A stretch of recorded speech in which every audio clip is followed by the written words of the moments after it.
Então existem muitas marcas e modelos, né, de empilhadeira, né? Portanto, é indispensável que o operador tenha sempre em suas mãos, né, sempre disponível, o manual do operador específico, né, da máquina em que ele estiver operando, o qual deverá ser consultado sempre que possível. Isso ajuda o operador a sanar possíveis dúvidas com relação ao bom funcionamento do equipamento. Então, a gente vai ver que existem vários tipos de empilhadeira aí, né? Empilhadeira elétrica, empilhadeira AGLP, né? Empilhadeira que é frontal, empilhadeira lateral, empilhadeira de 10, de 12 toneladas, empilhadeira para 2.500 quilos. Então vão existir várias marcas e modelos, vários tipos de empilhadeira. Então aquele trabalhador que vai fazer o uso do equipamento, que vai fazer o uso daquela empilhadeira, ele precisa conhecer, né, o tipo de empilhadeira que ele vai trabalhar. A gente faz o nosso treinamento de formação, normalmente a gente faz num tipo de empilhadeira lá, mais comum aí, né, é a empilhadeira a combustão, a empilhadeira AGLP, né, porém a gente já está entrando forte no mercado aí as empilhadeiras elétricas também, mas ainda mais comum é a GLP, né, é a combustão. Então faz o treinamento ali naquele tipo de empilhadeira, né, ou algum outro tipo de empilhadeira específico, e aí o que a gente acaba encontrando no nosso dia a dia pode ser que seja um equipamento diferente, de outra marca, de outro modelo, né, outro fabricante, outra estrutura do equipamento. Eu pego uma elétrica, eu pego uma empilhadeira mais robusta aí, né? Vai depender do tipo de operação que eu vou trabalhar, do tipo de área, né? Então na construção civil a gente tem umas empilhadeiras diferentes, né, do que a gente às vezes encontra na indústria, nas operações mais rotineiras aí. Então eu preciso que aquele operador tenha o manual em mãos, né, para que ele, em caso de necessidade, esteja verificando aí os comandos, né, os tipos de manutenção que são necessárias, tipos de operação, ou seja, né, que ele consiga sanar qualquer dúvida que houver ali, né, no momento em que ele vai precisar fazer essa operação do equipamento. Claro que só o manual não vai bastar, né? A gente vai ver um pouquinho mais para frente aqui também que para que eu autorize esse operador a utilizar a empilhadeira, utilizar aquele equipamento, cada empresa vai precisar aplicar uma reciclagem para aquele operador de empilhadeira condizente com a realidade que ele tem ali no seu dia a dia. Então eu fiz a minha formação de operador de empilhadeira lá numa instituição de ensino, fiz lá na Gente Mais, por exemplo, né, aqui na Gente Mais, e aí eu vou para o mercado de trabalho, eu fui contratado por uma empresa, essa empresa tem lá uma empilhadeira elétrica, por exemplo, que eu vou operar aquele equipamento. Então a partir do momento que eu fui contratado, aquela empresa vai ter que me treinar a maneira segura, vai ter que me dar uma reciclagem para que eu consiga operar aquela empilhadeira elétrica, né, com segurança dentro das suas rotinas de operação do dia a dia, né, dentro das características daquela empresa. Trabalhei nessa empresa por um período, saí e vou entrar em outra empresa. Já fiz o treinamento de formação, já fiz essa reciclagem nessa outra empresa, agora eu estou mudando mais uma vez de empresa, estou entrando em outra. Mais uma vez, essa empresa também vai me treinar de acordo com as características do equipamento que ela tem ali e das características da operação. Então, toda vez que eu mudar de empresa, pode mudar ou não o equipamento, pode mudar ou não as características de operação, o segmento daquela indústria, daquela empresa, eu preciso ser treinado novamente. Então eu preciso ter o manual disponível ali, de preferência que fique lá na máquina, lá na empilhadeira, para que a qualquer momento o operador possa tirar uma dúvida ali, verificar alguma questão que ele ache importante, necessária naquele momento. mas também todas as empresas precisam fazer uma reciclagem com cada operador de empilhadeira em cima dos equipamentos que elas vão ter disponíveis ali para ele trabalhar, né? Então, empilhadeira elétrica, uma GLP, uma de 10, de 12 toneladas, enfim, de garfo duplo, de garfo simples, de tubular, enfim, né? De acordo com as características daquele equipamento. Então, é extremamente necessário que o operador conheça bem o equipamento que ele vai operar, né? Então, a gente tem um treinamento básico para operador de empilhadeira, onde ele vai conhecer os princípios aí de operação segura, né? As regras básicas para uma operação segura, mas ele precisa, quando entrar numa empresa para trabalhar, passar por essa reciclagem também, para que ele conheça detalhadamente aquela empilhadeira que ele vai trabalhar, né? Então, acaba que os treinamentos de formação eles são mais genéricos, né? Eles não são específicos para algum tipo de empilhadeira. Vai falar de um modo geral. Então, é preciso que, quando eu entre numa empresa, ela me dê uma reciclagem pontual em cima das características do equipamento que eu tenho disponível e da atividade que ela realiza, né? Então, isso vai ser primordial, né, na segurança, para que a gente tenha uma operação aí minimizando os riscos de acidentes com os equipamentos, né? Então, extremamente importante também o uso do manual, que eu o tenha disponível, né, mas também que seja feito essas orientações de segurança para os operadores, né? As empilhadeiras elas servem então para facilitar o nosso dia a dia, né, no transporte, movimentação, manuseio e armazenagem de materiais. Ou seja, são peças fundamentais dentro de um processo de trabalho. E para que se alcancem os objetivos esperados, deve-se ter em primeiro lugar segurança na operação. Então, as empilhadeiras são equipamentos que vieram aí para facilitar o nosso dia a dia. A norma deixa bem claro, né, que a NR11 ela vai deixar bem claro que a empilhadeira serve para o transporte, movimentação, manuseio e armazenagem de materiais. Então, a empilhadeira é de uso exclusivo, né, dessas características: movimentação, transporte, manuseio e armazenagem de materiais. Em nenhum momento ela fala de pessoas, de outros trabalhadores. Então, exclusivo de materiais, que é uma das falhas que a gente às vezes ainda tem visto aí nas rotinas de trabalho, né? A empilhadeira sendo utilizada como meio de transporte de pessoas, de elevação de pessoas, né? Coisa que a NR11 ela deixa bem claro que isso, né, não é permitido, né? Então, para que a gente tenha uma operação segura, vai depender muito aí, né, do operador, de que forma ele enxerga a segurança, de que forma ele enxerga aquela operação de equipamento, aquela operação de empilhadeira. Então, é um equipamento que veio para facilitar o nosso dia a dia, que foi desenvolvido lá atrás para que a gente consiga, né, ter uma vazão maior, né, das nossas linhas de produção, que a gente consiga transportar peças, materiais, o produto acabado, a matéria-prima com maior agilidade, com maior rapidez e, consequentemente, com segurança também, né? Então, tudo vai depender da forma que eu utilizo esse equipamento, se eu mantenho ele em boas condições de uso, né? Se o operador também está em condições físicas e mentais, a gente vai ver que isso é extremamente importante também, né? Se a gente verifica as condições do local onde a gente faz a operação do equipamento, né? Se eu tenho espaço suficiente para fazer uma manobra, né? Se eu tenho envolvimento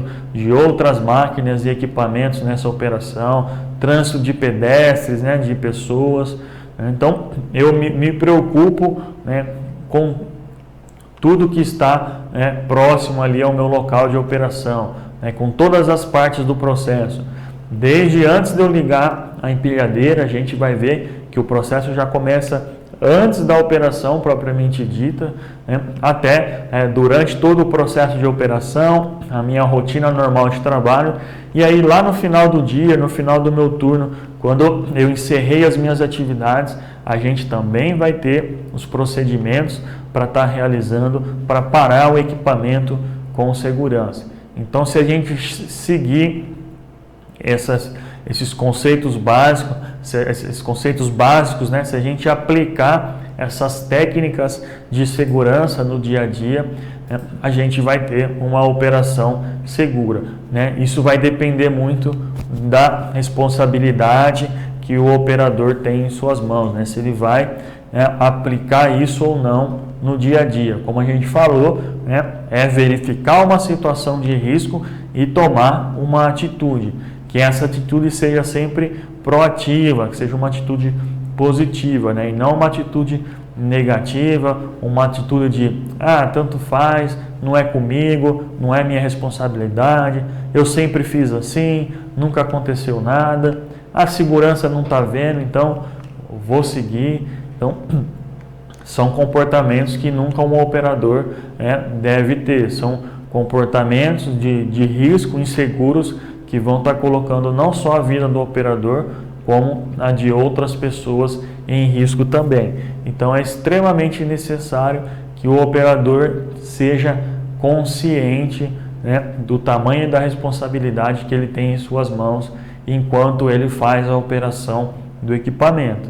Então não é uma operação simples, não é algo fácil, né? A gente precisa ter conhecimento, a habilidade, né, a informação precisa, com segurança, para que a gente consiga operar de uma forma segura, evitando os acidentes ou pelo menos minimizando aí as suas consequências.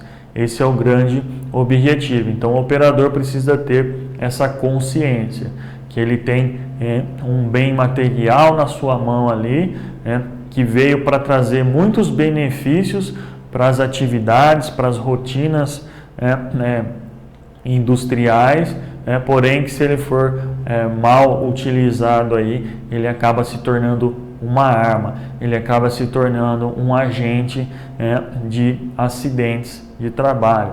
Então, e sempre quem vai sofrer as piores consequências aí, né, é a própria vítima, né, é o próprio operador, é quem está próximo ali, quem não tem nada para se defender, né, não tem a carcaça da máquina ali, né, que não vai conseguir sair do local quando tiver um desmoronamento de cargas aí, de porta-pallets, de estruturas, né. Então a empresa vai ter aí as suas responsabilidades, vai ter que arcar com alguns custos, vai ter que repor a mercadoria, enfim, vai ter também a sua dor de cabeça. O governo vai ter, porque vai ter que ter um auxílio acidente, vai ter que ter uma indenização, ficar bancando aquele funcionário por um período de tempo enquanto ele estiver afastado.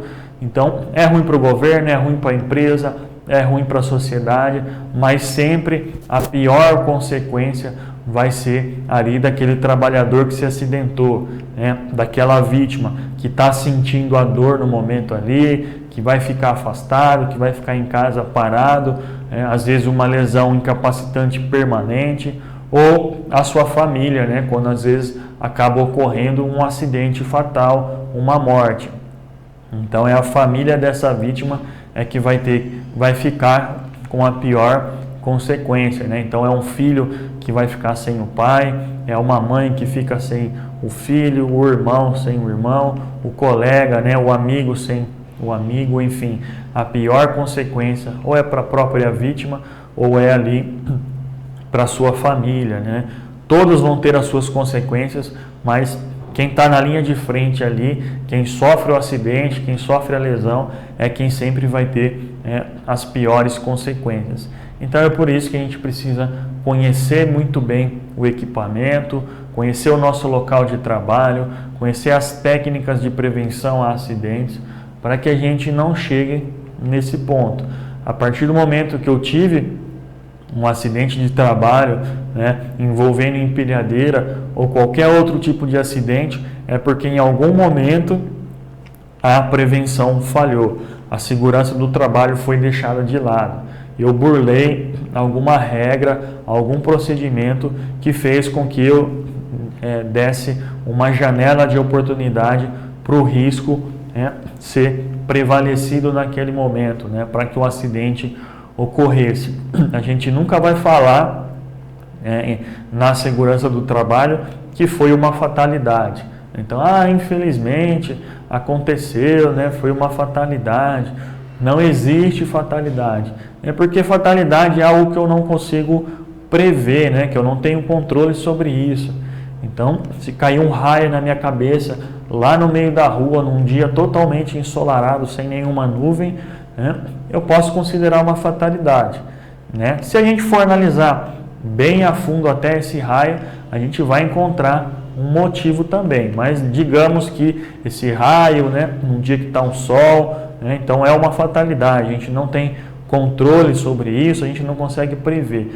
Para qualquer outro tipo de acidente, seja ele acidente de trânsito, acidente de trajeto, acidente de trabalho, né, a gente vai dizer que a gente vai conseguir encontrar uma causa, um motivo, e se existe uma causa, um motivo, é porque em algum momento houve uma falha, em algum momento alguém descumpriu uma norma, uma lei de segurança, né, e acabou dando chance para o acidente ocorrer. Então, a gente vai sempre fazer essa investigação, não para achar um culpado, não é esse o objetivo, mas sim quais foram as causas, os motivos desse acidente, para que a gente consiga tá evitando que ele ocorra uma próxima vez. Então, esse é o grande objetivo. O porquê ele aconteceu, como, qual foi o motivo, qual foi a causa. E em cima dessa descoberta, desse motivo, dessa causa, a gente vai agir para que ele não ocorra novamente. Então a gente vai retreinar a equipe, a gente vai mudar algum procedimento, vai verificar uma falha no equipamento, enfim, a gente vai atuar para que ele não volte a acontecer. Então é extremamente importante que o operador conheça os riscos da sua atividade, né? Conheça bem o seu equipamento, conheça os seus limites, né? A sua condição física e mental, né? Conheça bem o seu local de trabalho, por onde ele vai estar movimentando o seu equipamento, né? E em cima desse conhecimento, desses riscos, né? Dessas situações que podem ocorrer no dia a dia, que ele saiba também quais são as medidas necessárias que ele precisa tomar para evitar o acidente. Então, é extremamente importante que o operador seja alguém muito responsável, né? Que saiba aí que ele tem um equipamento importantíssimo na sua mão, que se não for bem operado, acaba se transformando numa arma. Então, é isso que a gente vai estar vendo, né? Então, como que isso tudo começou, né? Então, lá atrás, a gente teve aí, lá no início da Revolução Industrial, né? A gente teve uma transição dos trabalhos manuais, dos trabalhos artesanais, lá para as primeiras fábricas, né? Para as primeiras indústrias, onde foram surgindo os primeiros equipamentos, e aí a gente teve lá a produção em série, né? A gente teve lá aquelas primeiras esteiras, onde a gente ia, as empresas, as indústrias iam fabricando os seus produtos lá, e aí tinham as pessoas em cada fase do processo ali, né, para fazer um ajuste, né? Deixou de ser um trabalho artesanal, manual, que era feito lá no campo, né, lá nas fazendas, lá na área rural, né? Então a gente teve até um processo aí chamado de êxodo rural, né? As pessoas começaram a sair das zonas rurais aí, dos sítios, das fazendas, dos trabalhos de campo, e começaram a migrar para as cidades, para essas indústrias, né? Devido a essa necessidade aí de se produzir mais, né? Então as cidades começaram a crescer, né? A demanda por produtos começou a ficar maior, então surgiram lá as primeiras fábricas, as primeiras indústrias e as produções em série. Então se começou a produzir as coisas mais rápido, né? Porém não conseguia se dar vazão às vezes para esse produto, né? Retirar ele lá da fabricação, estocar, armazenar, fazer um carregamento, né? Também a gente começou a ter máquinas e equipamentos maiores, onde o homem tinha muita dificuldade ou às vezes não conseguia fazer essa movimentação sozinho, tanto dessas máquinas, desses equipamentos, como também propriamente dos produtos, né? Então precisava de uma agilidade nos processos, precisava de algo que não necessitasse tanto assim da força manual, né? Da força física do homem. Então começaram a surgir os primeiros equipamentos de transporte e movimentação de materiais, né? Como vocês viram aí, como está na tela para vocês, um modelo aí, né, de uma das primeiras empilhadeiras, né, um dos primeiros registros que a gente tem de equipamentos de movimentação de transporte, né? Então era algo bem arcaico ainda, né, algo bem rústico, né, sem muita preocupação ainda com a segurança do operador, como a gente não tinha nenhum tipo de preocupação também com os demais trabalhadores dentro das indústrias, né? Então, naquele momento, né, naquele início lá da Revolução Industrial, né, a única preocupação até então era a produção, né? Então a gente precisava produzir mais, produzir muito, né? E começou aí então dessa necessidade de se produzir mais, surgiram os equipamentos aí para nos auxiliar nessa produção, né, para que a gente conseguisse dar vazão para esses produtos, conseguisse armazenar, transportar esses produtos com maior rapidez também, né, com maior eficiência. Então aí surgiram as primeiras empilhadeiras, as primeiras paleteiras, né. Lá um pouquinho mais para frente a gente teve as pontes rolantes, enfim, né, começaram a surgir os equipamentos para nos auxiliar a fazer a movimentação, o transporte, o armazenamento desses materiais, de outras máquinas, de outros equipamentos, enfim, né, de tudo que era utilizado nos processos industriais. Porém, era um período bem crítico ainda, onde realmente a preocupação era única e exclusiva com a produção, né? Então não se pensava em segurança do trabalho num primeiro momento, né? Então era produzir, em ter mais gente trabalhando, né? Em ter máquinas e equipamentos que suprissem essa necessidade, né? Então foi um período, né, onde ocorreram muitos acidentes. A gente teve aí um período lá, esse período inicial da Revolução Industrial, né, onde por não se ter essa preocupação em segurança com as máquinas, com os equipamentos, né, de forma geral, tanto os que eram utilizados lá na operação, como os primeiros equipamentos que começaram a surgir para fazer essa movimentação, esse transporte de materiais, não se tinha essa preocupação com a segurança. Então acabou que muitos acidentes aconteciam dentro das indústrias ali, nesse período inicial da Revolução Industrial. Então, devido a essa falta de preocupação, né, com a segurança dos trabalhadores, né, nas máquinas, nos equipamentos, da produção e também nesses equipamentos de movimentação, a gente começou a ter um grande número de acidentes de trabalho, né? As mortes, principalmente de crianças, eram muito frequentes. Não existia horário de trabalho máximo permitido. Então era um período, né? Foi um período aí onde não existia preocupação alguma com a segurança do trabalho. Então eram admitidos desde crianças, como vocês estão vendo na foto aí, né, até já pessoas com idades mais avançadas. Não se tinha uma preocupação quanto a essa questão de horário, de turno de trabalho.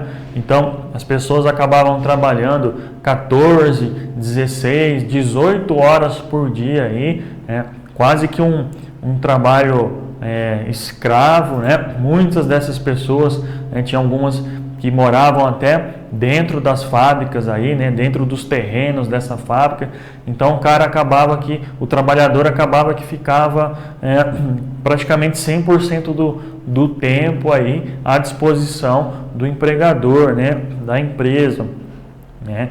Só tinha lá um período, um horarinho rápido ali para uma alimentação e já voltava, né? Não se tinha essa preocupação, não se tinha nada onde a gente conseguia falar que existia segurança do trabalho naquele momento. O grande foco era apenas a produção, era em produzir, não importa a que custo isso fosse.